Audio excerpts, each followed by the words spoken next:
check. I'm a son of a slave. Please don't get me free, but I can stomach the brave. When describing the country, all we dug up is graves. Hey, Sean and Sean talk about shit. Sean and Sean. Episode 7, man. That's wild, bro. That's the number of completion. This just started with us sitting at a table and recording our conversation to see what would become of it. And look at we have 7 episodes in already. This is something we both committed to because we do this every week. Like we get it's a highlight of our week. So it's kind of wild because this technically is like the while it is only the 7th episode that we have given to people, because we've had conversations, in the style of this podcast for some years. This is probably like in real life episode 2037 or something. For sure. We haven't even included everybody that we normally be talking to in those circles. This is you and I. Like, and that's nuts. But yeah, man, we're gonna get into it this episode. We're gonna talk a little bit about what's going on with as far as the big trade this week. Yes. Between the 76ers, the Philadelphia 76ers, and the Brooklyn Nets. Whereas in my eyes, it was a swap for 2 lazy players. Man, I don't know how you feel about that, Sean, but when I think about NBA excellence, I don't think about James Harden and I don't think about Ben Simmons. But these 2 guys were swapped, and it was like you would have thought that Joe Montana got traded for Dan Marino. What are your thoughts on this? Well, to be completely honest, Sean, both of these players I have been liking for a while. I think something about Philadelphia does not cater to people who have a stigma about their shooting style. Thin skin. Is what it is. Well, if you just think about this, Markelle Fultz went to Philly, right? He had a wonderful jump shot when he was at Washington State. He got to Philly, the shooting coach there changed the jump shot, and then he ended up sitting out for a year. Remember that. Okay. Ben Simmons was solid at LSU, had a solid 3-pointer. He was a little afraid to take shots, but that's because he was a facilitator. And the Philadelphia coaching staff, I don't think catered to that style. So that's why he was afraid to shoot. But him going to Brooklyn with KD and Kyrie, I could tell you. And then James Harden ended up in Philly with Joel Embiid. Yes, which is already paying dividends. Now, when I say that it's a swap for 2 lazy players, for those of you who don't know, Ben Simmons basically hasn't played since last year in the playoffs. Yes. When he got into his feelings because he had a chance to make a couple of shots that would have won a series for them, and he opted to pass the ball. A layup, fam. Including one that was directly underneath the basket. Layup. He kicked it out. And I don't even believe they were down by much. Were they only down by 1 or 2 at that point? Yes, they were down by 1, I believe. And he kicked it out to the 3-point, which missed. The guy missed the shot. But that just changed the whole structure of that game, the feel. And the other team knew that Ben Simmons was shook, and they bullied him for the rest of the game. And Philadelphia lost the series, had an early exit. I believe they were the number 2 seed last year. Mm-hmm. And, Philadelphia, they need a villain. They do. Philadelphia needs somebody to blame. So Ben Simmons became this guy, and he got into his feelings. Instead of getting in the gym and working on his confidence, he got into his feelings and refused to play. It was never going to work in Philadelphia with Ben Simmons. It was never going to work. It's never going to work because of the style that Joel Embiid plays, right? Mm-hmm. He needs to have a shooter, like a guaranteed shooter. Yes. Right. When you brought Seth Curry there, you was doing something wonderful, but you needed to give Seth a bigger role if that was going to be what you're doing. Right. Having James Harden there, he's a big enough role where he can pull. James Harden going to drive on you, or he can shoot the step back. Yes. Right. And when I say James Harden is lazy, I don't mean he's lazy in the fact he's not a good player.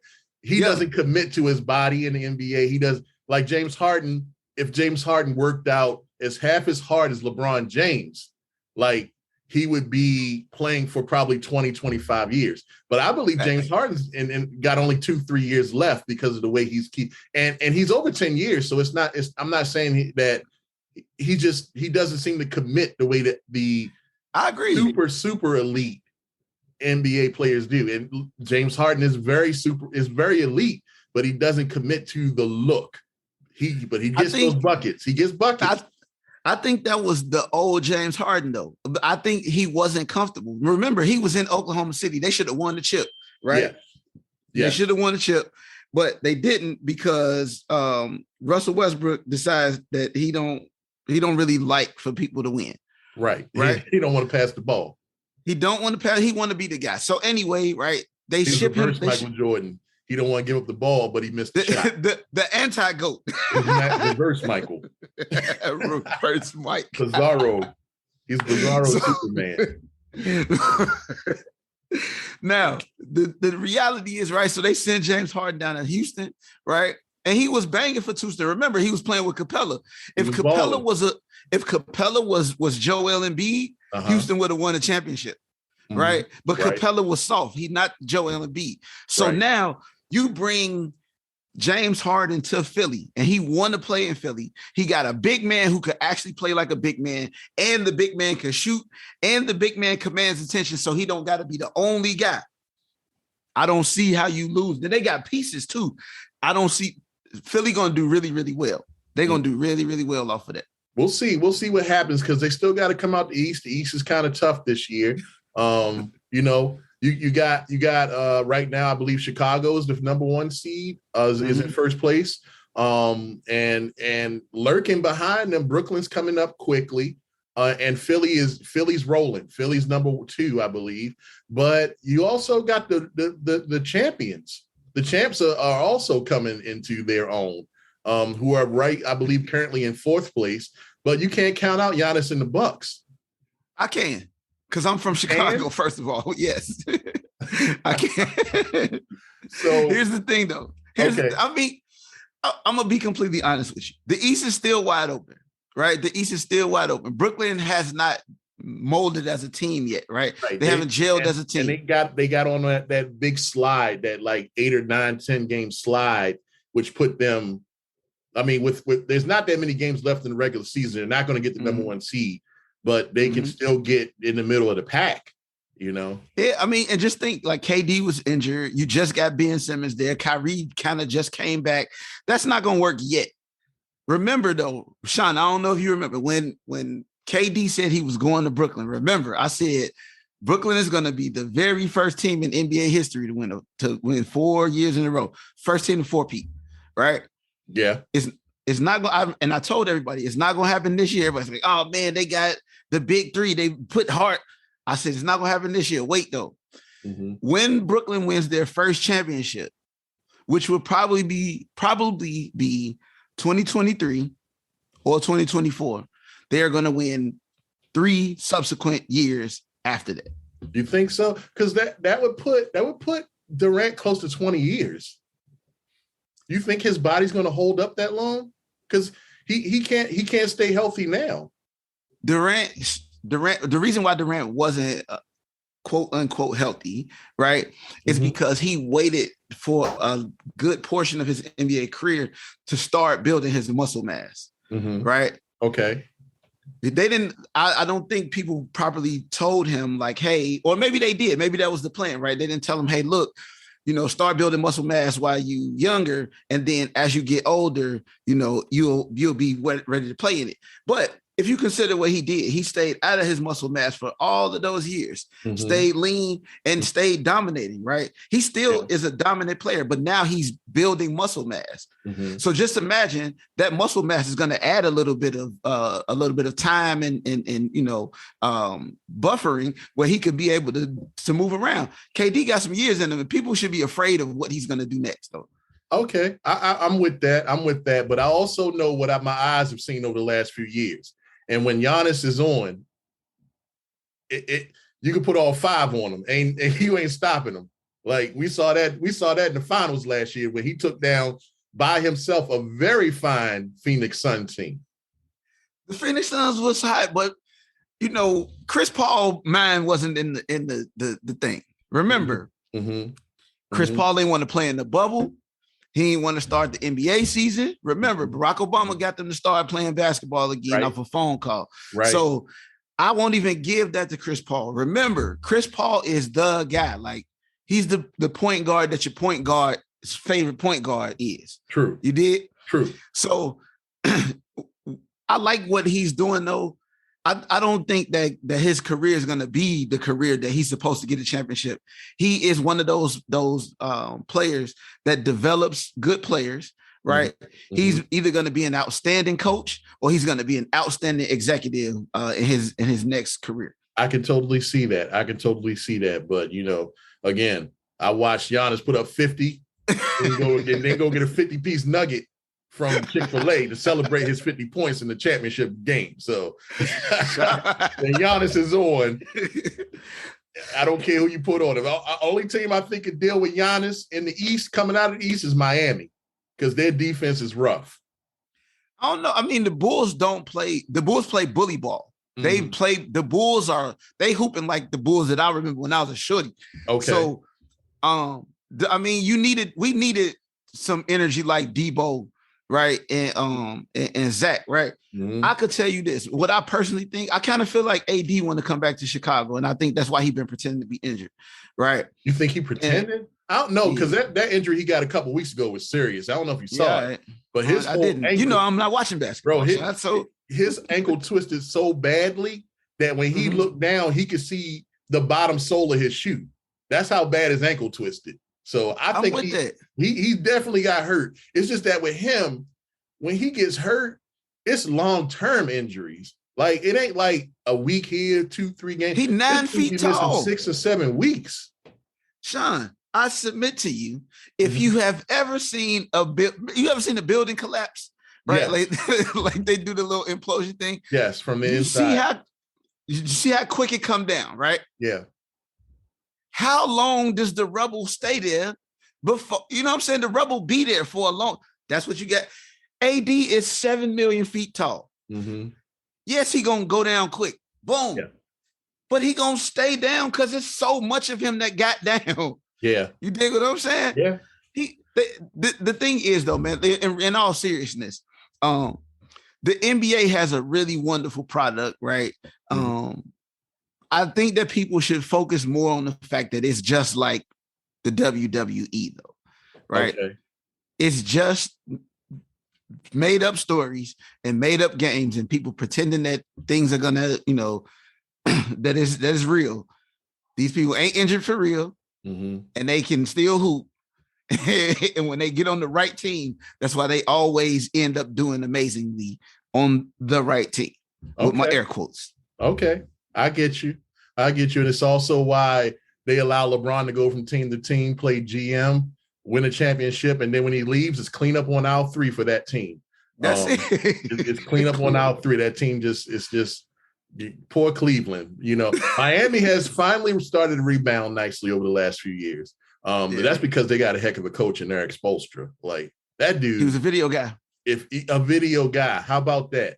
He started off with the Miami Heat as the video guy, not the video coordinator for the team. He was shooting, and they didn't even trust him to shoot practice. He was shooting the practices. He wasn't shooting games. He was videotaping the practices so that the team could look at what they did in the sessions, in the classroom sessions. This man worked his way from the video shooter to the video coordinator, all the way up through these various positions. And now he's the head coach, and he's won many championships, and he's been to one final since then and could return again this year. What a hell of a coach, man. Like, well, no, he's been to 2 finals. What didn't Miami play in the finals? He went to 3 with Miami. In the bubble? They won 2. Miami won 2 and lost 1, remember? I mean, no, I'm talking about in the bubble like 2 years ago. Yeah, that's what I'm saying. He won 2. He's been to 4. He won the first year that LeBron came, they went. And that was his first year as the head coach. That's when they lost to they lost to Dallas. Then the next year they beat OKC, my baby Thunder. Yes. Then the next year they beat, I forgot who they beat the next year, but they won 2. And then LeBron left. And then they went back to the finals in the bubble because Butler went crazy. It was Jimmy Buckets. Yeah, he went nuts. But Eric Spoelstra, man, hell of a coach, man. We are up on you, sir. We definitely up on you. And then, but see, I would like to say this. Eric Spoelstra, he is an example of two things. Number one, he's an example of why you should always trust your video person when the video person is telling you something. Always. Right. And then also he is an example of like what people can aspire to. Right. Mm-hmm. If you just think about what he did, he's recording practices. So he's looking at how they practice. Mm-hmm. That is what made him a bomb coach for Pat Riley, because I'm looking at the practice and I'm telling you, hey, D Wade, you should be moving like this. Mm-hmm. Hey, Udonis Haslem, you should be getting in this.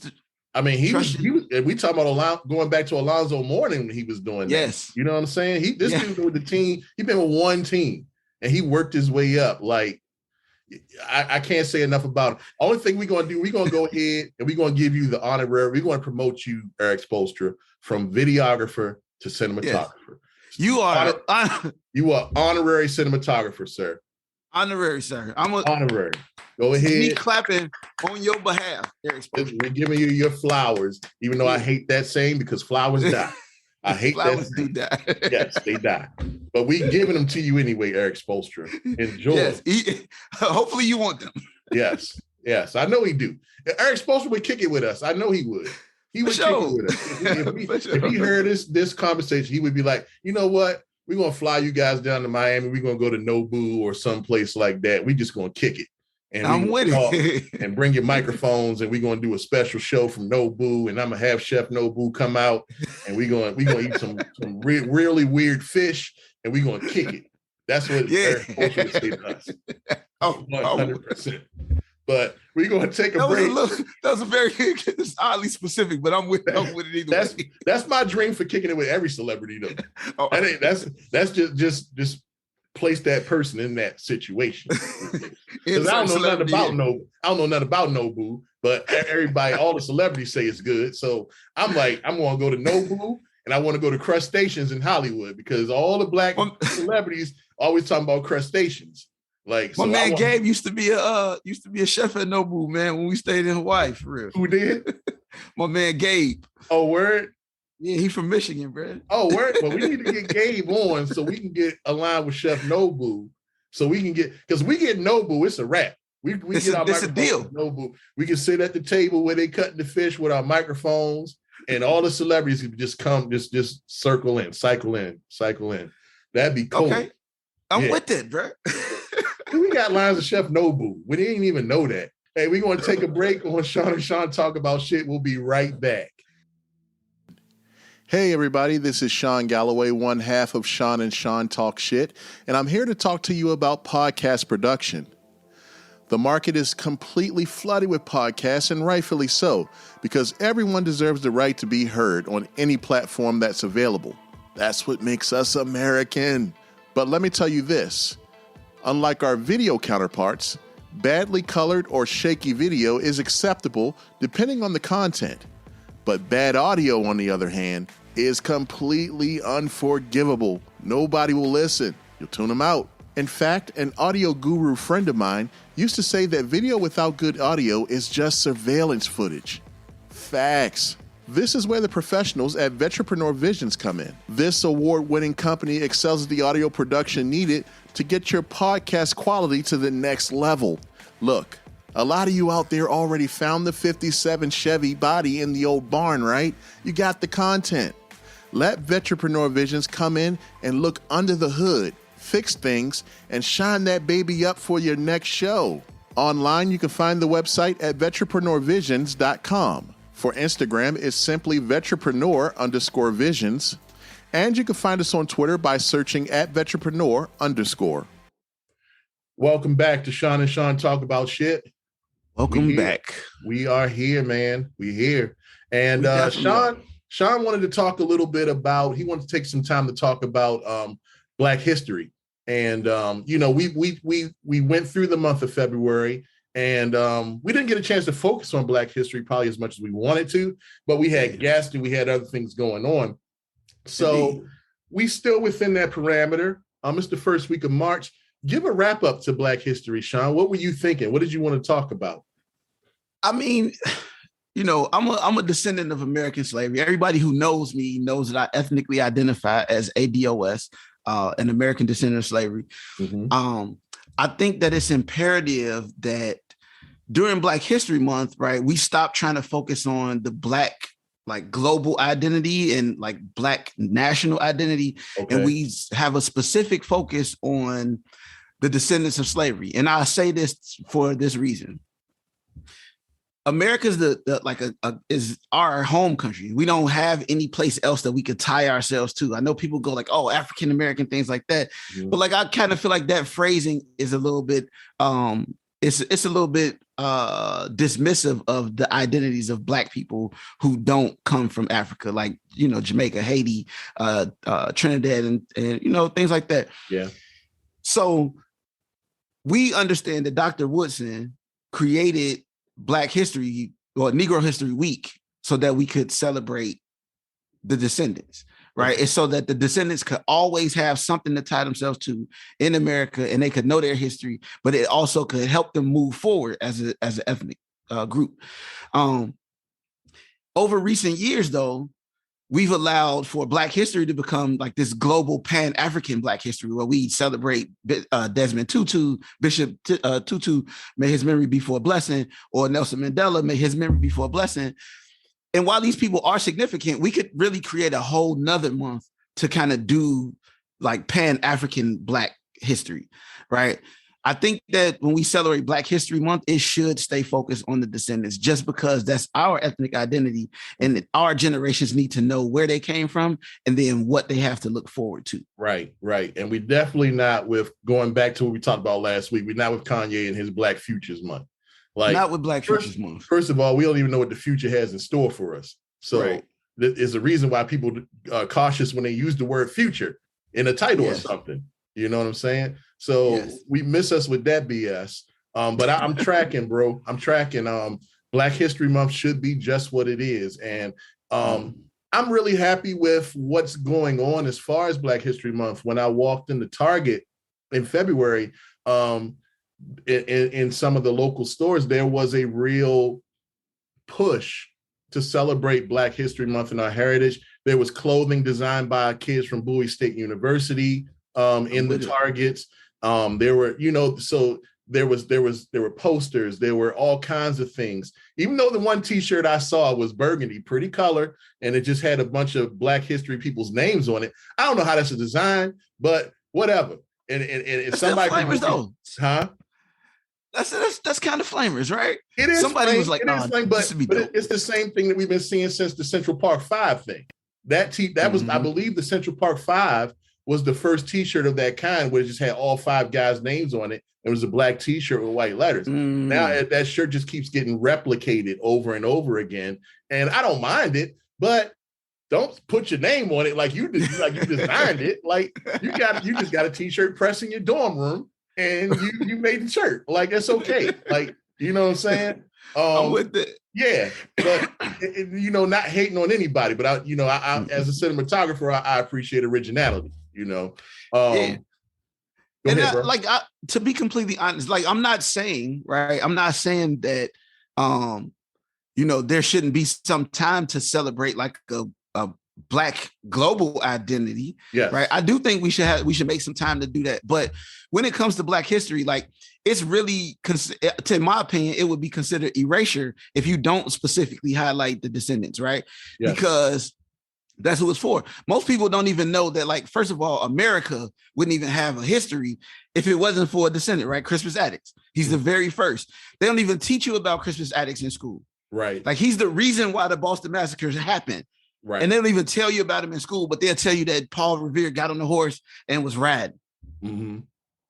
But if you heard about this descendant at the beginning, you would understand why Dr. Woodson, right, wants us to have a time where we specifically identify for ourselves. Yeah. You understand? Yes, I totally agree.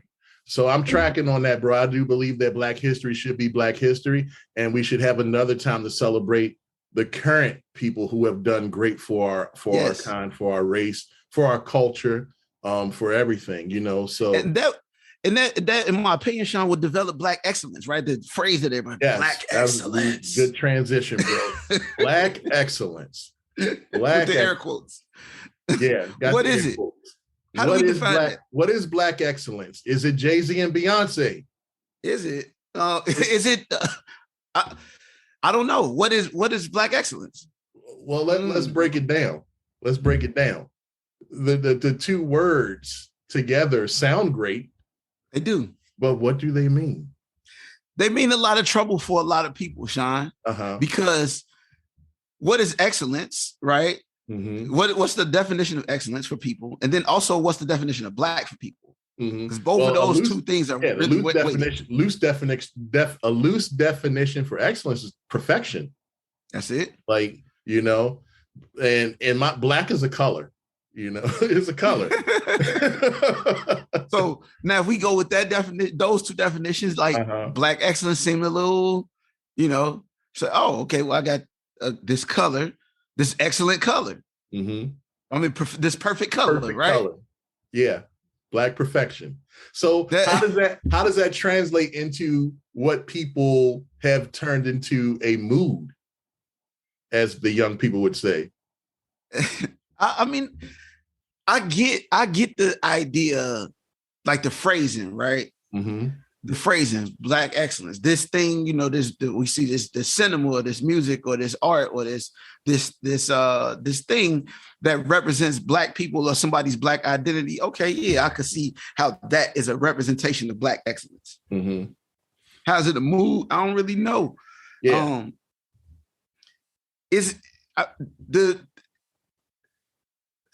I don't know. I don't even know how you get there. This is a tough one to approach. Not because we're not trying to offend nobody. We don't live on that. But we just trying to figure it out. Like, what is Black excellence? Like, can somebody chime in when they hear this? Email us. Like, feel free to call in.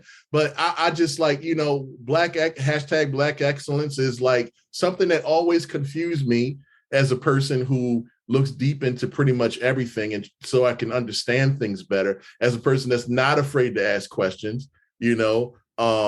What is it? What is Black excellence? It's like I said, it's more than Jay-Z and Beyonce in the Ape Shit video, at the Louvre. Like it's more than a poster of chocolate brown women that look good hugging each other, even though we know they probably hate each other, So, like, what is Black excellence?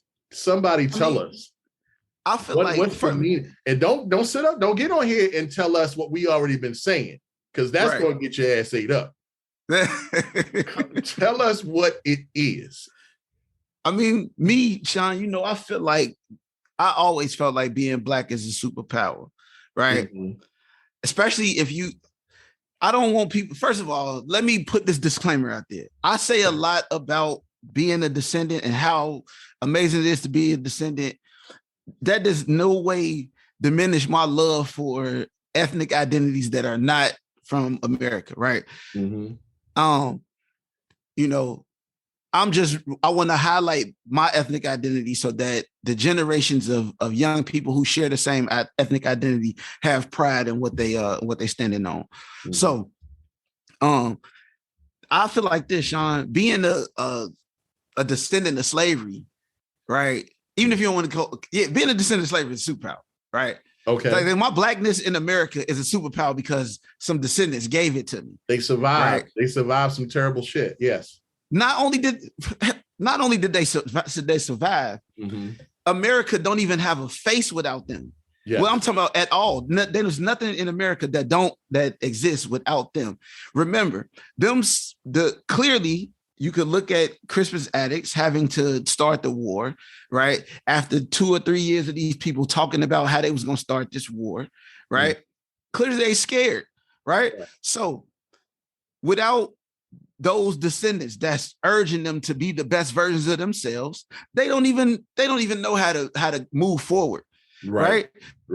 when you think about the children that was getting raised, all of their children got raised by our ancestors. You know what I'm saying? And then that's the people who was telling them, hey, you got to have a little bit of compassion here. And they were sowing those seeds, right? So that down the road, when it came time for the descendants' children to start asking for or start telling people what they wanted, right? That mindset would have already been developed. And it's like, oh yeah, they supposed to get, I remember this old black lady who raised me do this. That's it. Right. That's how it happens. That being black in America is a superpower. So for me, black excellence is like my everyday life, I guess. And, you know, I'm like, I'm blessed to be born black. Yeah. So this is what I'm gonna say to wrap this up. And I hope this resonates with a lot of people. You're not a superhero with superpowers unless you're always in some shit. And black people are always in some shit. That's it. That's it.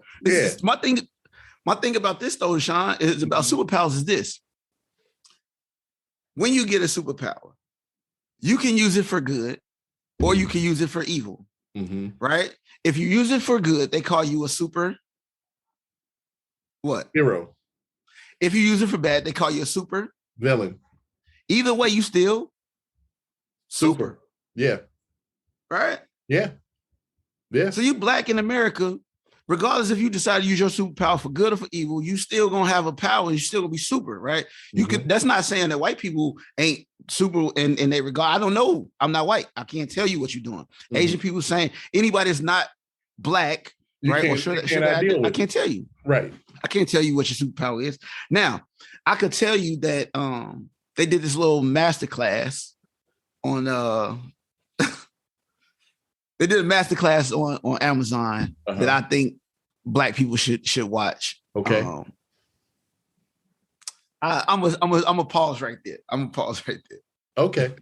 All right. So look that up, people. The masterclass on what's it called? What's it called? It's entitled Black History, Black Freedom, and Black Love. Okay. So check that out on Amazon. It's the masterclass, people. It's a masterclass that features Jelani Cobb. It has Tom McWhorter the fifth. It has Dr. Cornel West. You have Hannah Nicole Jones. Your friend, your buddy. Dude, it's a solid series, man. It's a solid series, but I feel like if you black and you didn't grow up steeped in black history, right? It's enough to kind of get you to understand how important it is to remember the history of being black in America. Perfect. I'm down with it, man. I will be checking that out. And for those who haven't answered to us about what black excellence is, you can just hit us up at the email. What's the email, Sean? Vetrepreneur Visions LLC @gmail. Okay. So hit us there with your answers. If, we read them and they're good enough, we may invite you on to even talk about it. We can have a debate, but black excellence has to be more than just a mood. It has to be, because it's too powerful of a saying just to be something, I just want to know what it is. I want to know what it is, what it was meant to be. I know how it sounds. There's a lot of cool stuff that sounds cool. Freaking Jordan, Nike just came up with a color called Concord. But Concord is just another version of purple. It's just excellence.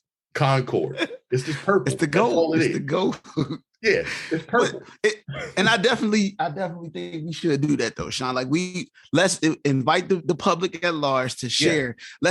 Let's create the definition of black excellence. Yeah, and start a conversation. Let us do that. Yeah, absolutely. I want to, before we move to the next segment and take our break, I want to get your thoughts on the House passing the Emmett Till anti-lynching bill. Did you see that? I did. I haven't read it. I saw that it got passed yesterday. That was yesterday, I believe. Yesterday being the 3rd of March, 2022. Yep. I mean, I think it's important, but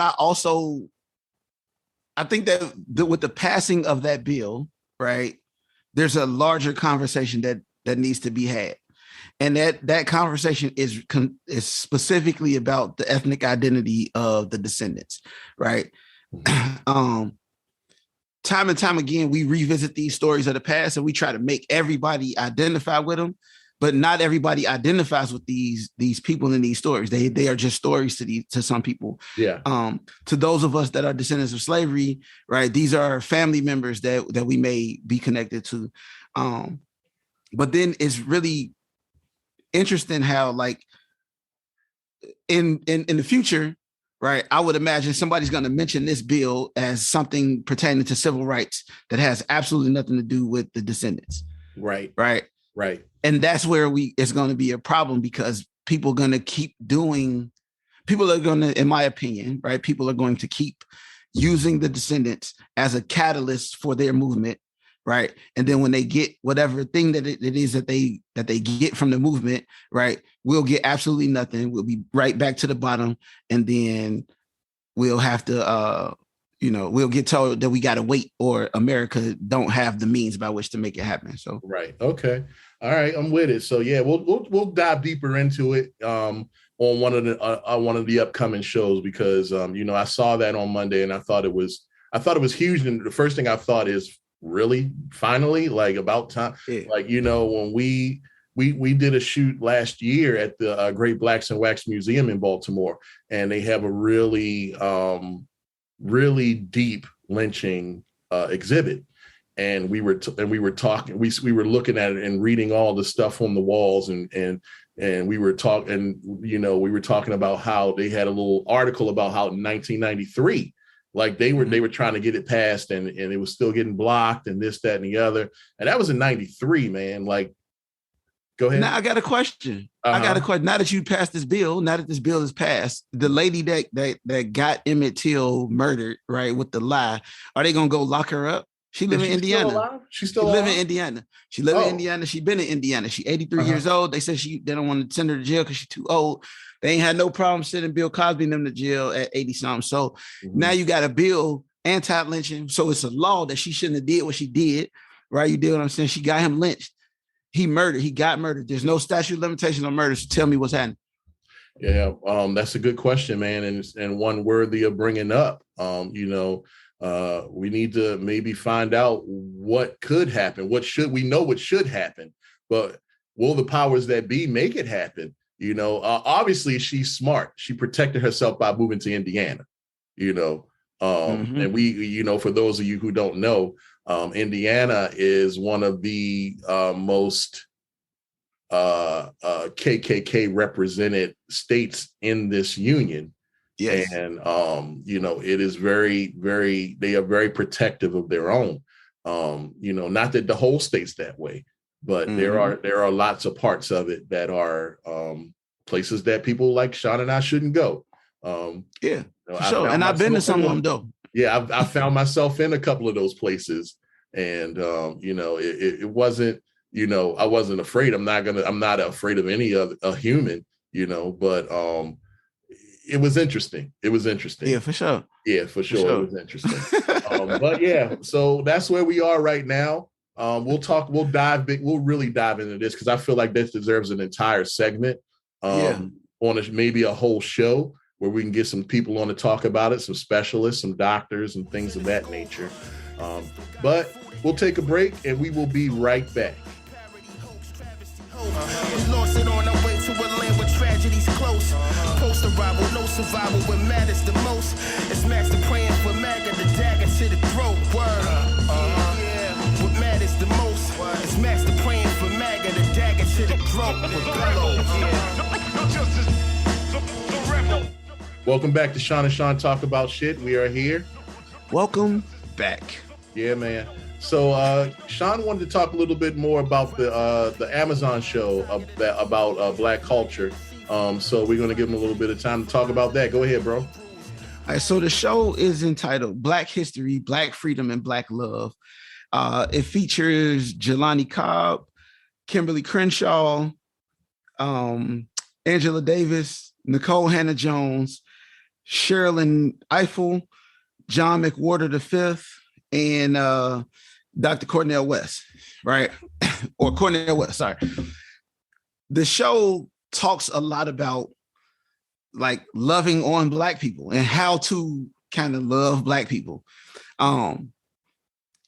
It's it's about affording us the space to emote when we feel like emoting. It's affording us the opportunity to not criminalize our behavior because it doesn't look like what you're used to seeing. It's affording us the space to live our full American identity and love America, right?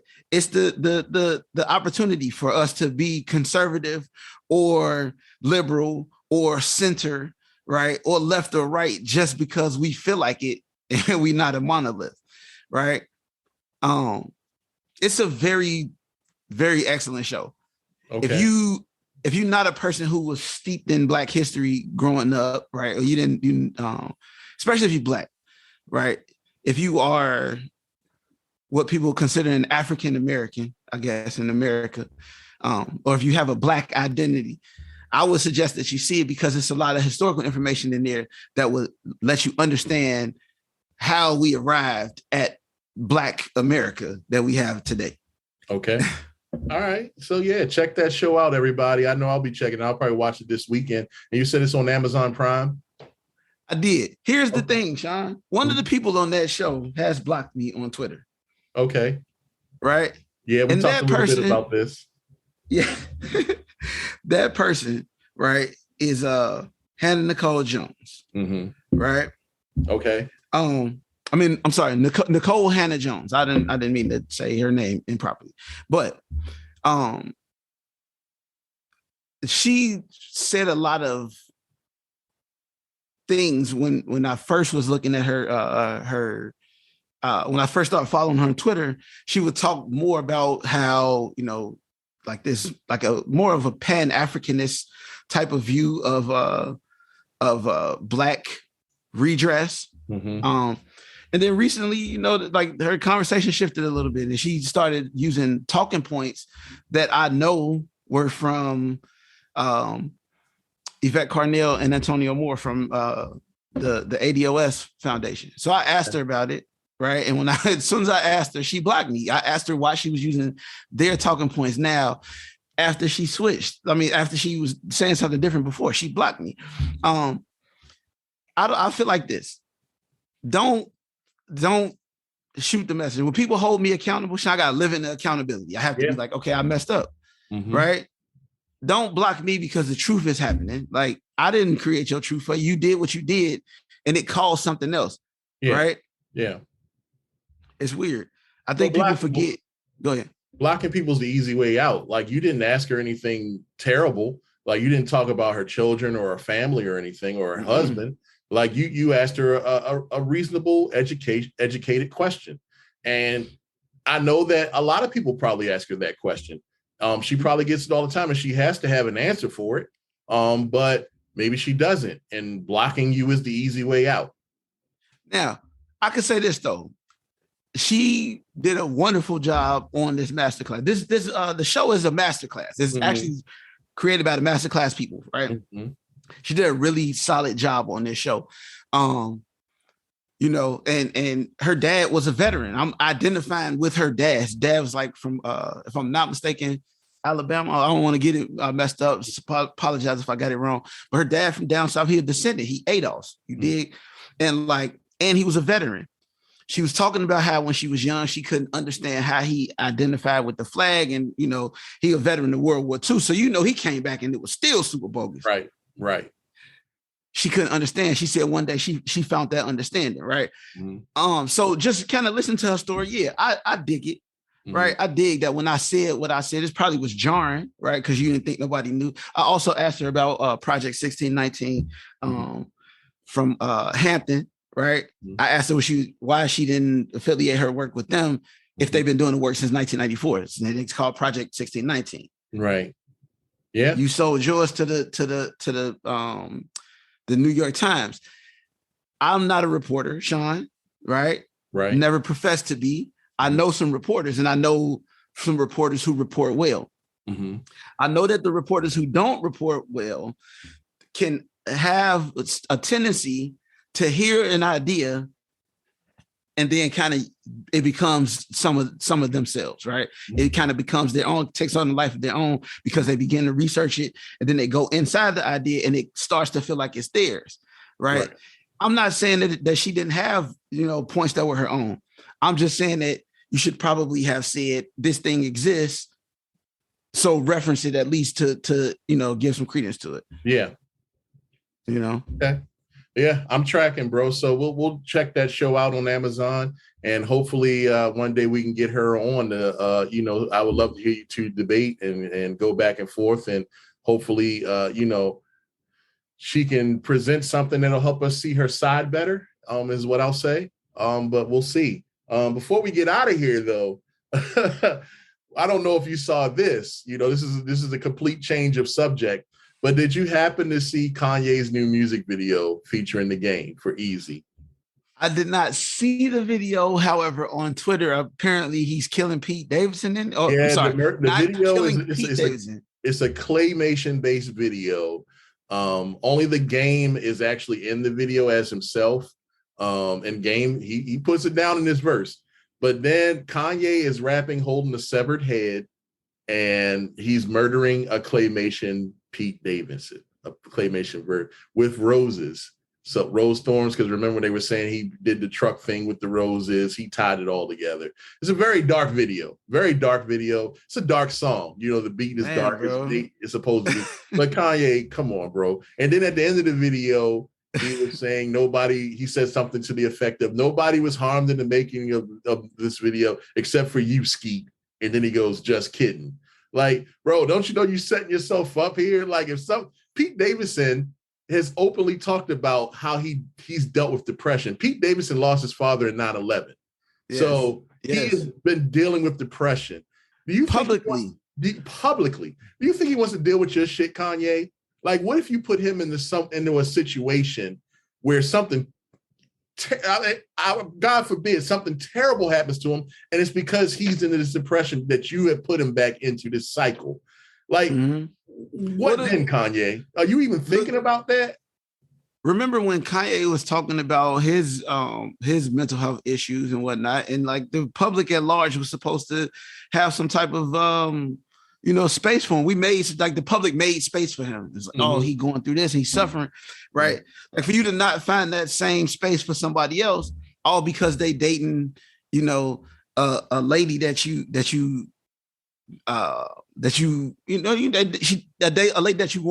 used to be with. That's kind of an issue, sir. Yeah. Like, I remember your College Dropout album. I remember that album. I remember when you said, and I promise you, Mr. Randy, I'm going to marry your daughter. And I remember that. I remember that. And then, like, you didn't marry her at all. Mm-hmm. Not even a little bit. Like, you didn't have a little bit of marriage with her. Mm-hmm. Right? But you dumped her when you remember. I saw the video. He was like, hey, I told them I want to get introduced to Kim Kardashian. Remember? Before you knew her last name, you called her Kim Kardashian. Right? Because you seen her in the Ray J joint. Now, I just want to know, like, you had your opportunity, sir. You was with her. You spent the time. You had kids, all of that. Your time is over from that space. Let Pete Davidson just be happy, sir. He needs some. If he happy, let him be happy. You just want to mess with his mental health just for the sake of messing with his mental health? Right. That's bogus, G. Yeah, it's garbage, and he's being a bully. And I despise bullies. Like, you know I can't fuck with no bully. Sean. Yeah, I can't. Maybe cuss. Yeah, I can't take bullies. It's okay. This is a platform where we can do that. So when you get the need to, and it is called for, go ahead and do it. Don't be no bully. If you a bully, don't be no bully, G. Yeah. Don't be all bullies stand down. Facts. Stand not down. Not like Proud Boy stand down. Yeah. Like actual stand down. Stop it. I do want to see what comes of this. I do hope that Pete Davidson is able to keep himself together. I'm sure he does. He seems to be a guy that's pretty level-headed and is just living his life, and whatever comes his way is what's coming his way. Like, whatever Kanye is dealing with, most of the shit that Kanye is dealing with, he brought on himself. Facts, yeah. Most of the time, he brought it on himself. because he has that mouth, and now he has $1 billion. And when you got a mouth and $1 billion, you're going to turn a lot of people off. Facts. You're going to turn a lot of people off. So have you ever met Donald Trump? Yeah. President style. Right. Yeah, exactly. He was that way before he got his money though, because you remember we worked with the person who knew him as a child, and they said he was something back then. So I mean, I'm just saying, bro. Yeah. I'm just saying. I seen the little Kanye documentary. I think you did a good job putting the thing together. It had a lot of stuff that reminded me of the crib. I'm just saying, I feel like dude suffering. I don't mean to call you dude because you know how I feel about that word. I feel like Kanye suffering. I do understand that you're going through this depression, but sir, your depression, right, affecting other people, right, is a problem. So you got to get that under control because you're not being a good citizen of the world by affecting other people, man. Yep, I hear you. And you got so much influence, bro. A lot of influence. Use it for right. Use it for right. All right, we're going to take a break. We're going to come back and wrap things up. Lost it on our way to a land where tragedy's close. Post arrival, no survival when matters the most. It's master praying for MAGA, the dagger to the throat. Word. What matters the most. It's master praying for MAGA, the dagger to the throat. Welcome back. Sean and Sean talk about shit. Welcome back to wrapping things up. We about to wrap things up. And I wanted to talk about, I love television. I've talked about that before. I've talked about the history of why I got into it, why I love it so much. It's from when I was an infant. And I love shows. And right now, I think I talked about it on one of our early shows. There's such a push of Black television on some of these major platforms and major networks. And it's wonderful from Grand Crew to the Wonder Years reboot to Abbott Elementary. And one of my new favorites, it's not a new favorite. Season 2 is they stepped it up. It's called the Southside. And it is based on, it's a sitcom based on the South Side of Chicago. And it's just the day-to-day lives of these characters. And it comes on HBO Max. It's an HBO Max original. It started on Comedy Central, the first season, but now it's moved completely over to HBO Max. And it is one of the funniest shows that I've seen ever. Like, first of all, it is so Black. It is so Black. And I can say that, unlike Black excellence, when I say it is so Black, people know exactly what the hell I'm talking about. The episode I watched last night, it was based on a tornado hitting Chicago, and the main characters work at a rental place, a rental furniture place, and all the characters in the neighborhood had took shelter in the rental place. And Lil Rel Howery was one of the guests. They got a big guest on the show from time to time. He was on the show as a person that wrote a play, a Chitlin Circuit style play about his mother passing. She was the candy lady in their neighborhood and she passed away. So he wrote a musical play about his mother, and everybody was forced to watch this play while they were waiting for the tornado to go through. And it was so funny. It was hilarious. It was hilarious. The funniest line in the show to me was when Lil Rel Howery was like, all right, we got to rehearse the scene where my mama told me that Candyman was my father. So I said his name 5 times and he still didn't show up. It was just so funny. But Southside is just a funny show. It pulls no punches. You're gonna get exactly what you sir. They got an episode about Chicago's #1 party promoter where they blast the Percolator song constantly through the episode, and it is wonderful. So if you got time, please watch the 2 seasons of Southside. You won't be disappointed. It's hilarious. I agree 1,000% because I'm from the South Side of Chicago, but because this show is fat on the real. Yes, the writing is hilarious. I called Sean the other day because I was watching the show, and although I find it funny, they do have a lot of Chicago-based humor. So if you've never been to Chicago, you're not from Chicago, the stuff they say is funny, but you might not be tracking on it. So I called Sean. I was like, hey, Sean, they keep talking about a bust down on this show. What is a bust down? And Sean explained to me, go ahead. The bust down was like the precursor to thought, right? Thought, for you, those of you who don't know what it means, is that hoe over there. That hoe over there. Yes, so which is also a Chicago phrase. Like, oh, that's where that came from. I didn't know that. Okay, yeah, that came from Chicago. Right. That's the shorties in Chicago came with that one. Okay, but you also had Runner and Rat prior to that. You know, so it's just a back in the days, a person that is loose with their very promiscuous in a sexual activity. I've never seen one word have such an evolution. What an evolution. Like, shout out to Chicago, man. We still can't cure cancer, but this word has evolved. Like, that's Black excellence. That was Black excellence. Black excellence. Stop shout it. Out to Chicago. Chicago giving the world Black excellence with his vocabulary. Hey, man. Well, on that note, we're going to wrap it up because I can't get through the rest of this. Thank y'all for listening. I appreciate y'all coming on. Again, you can find us every week. We got a new episode coming out. We like to aim for Fridays. Sometimes it might come out Saturdays, but you will get a weekly new episode. I promise. That's it. Yeah. Follow us on social and donate to the PayPal. All right. We'll talk to you later. Peace, people. No justice.